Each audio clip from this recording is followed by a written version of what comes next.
Good morning everyone. Today we are going to discuss about the vibrational motion or vibration partition function and its derivation. Actually, we are going to discuss about the vibration motion, and then with help of the vibrational motion and simple harmonic motion we are going to derive the partition function for vibration motion, right? So to derive it, we have assumed that the vibration motion of a molecule is nothing but simple harmonic. It is just because for a good approximation, right? So we are aware of the energy of the harmonic oscillator, right, which is given as En is equal to h cross omega n plus 1 by 2, where n is given as the number of oscillation, right? So this is the formula for energy of simple harmonic motion, right? Now for partition function, we know that the general partition function z is given as e raised to minus beta e of n, right? So we have done nothing but just we have put the value of en from here to here, right? So this formula becomes this one, like this. We have taken the summation sign just because the number of oscillation is taken as n, which is varying continuously, right?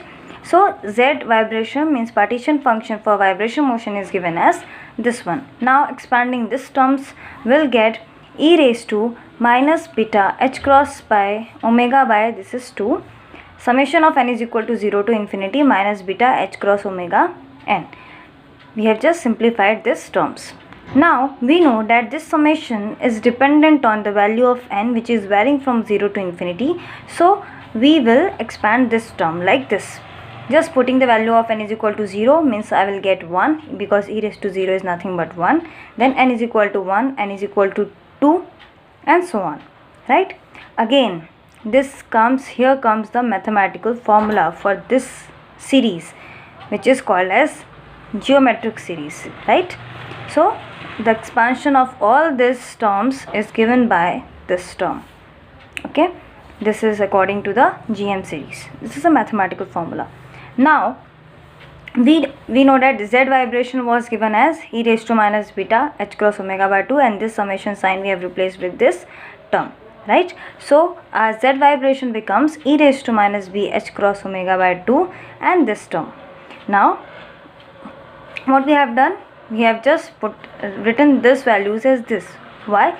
Because we have replaced theta by h cross omega by k, just replacing this complex term by theta, where theta is called as vibration characteristics temperature.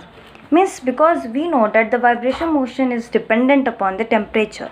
As the temperature increases, vibration motion of the particle or a molecule also increases, right? So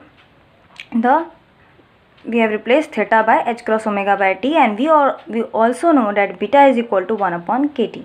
So just using these two terms, we have replaced beta h cross omega by 2, right? This term will become c, beta h cross omega by 2. We have replaced beta by kt, so this term goes on, and we'll get h cross omega by k as theta, and this is 2t, right? Got the thing? Now this is also replaced by this term.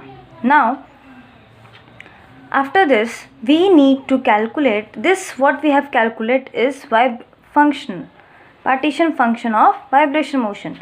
Now we can find the terms such as mean energy, specific heat for this vibration motion. So we have calculated these terms also. See, the mean energy is given as minus, this formula is used for mean energy, the formula is for there. So mean energy is given as minus n, where n is total number of particles, deba ln of z, where z is partition function, and beta, right, and kt square.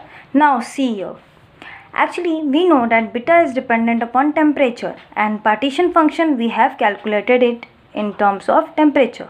Now we are going to convert the beta in terms of temperature. So we have just replaced this beta by 1 upon kt. Now this is there, but we also know that the derivative of 1 upon x is nothing but minus 1 upon x square. Similarly, the derivative of this one 1 upon t terms is t square, and this minus the t square term will become plus. Now z is as it is and k is taken as constant. Now this one nkt square deba ln of z, we are going to take the value from here and we have put it over here. There are two formulas used together in this step is what, and look at here.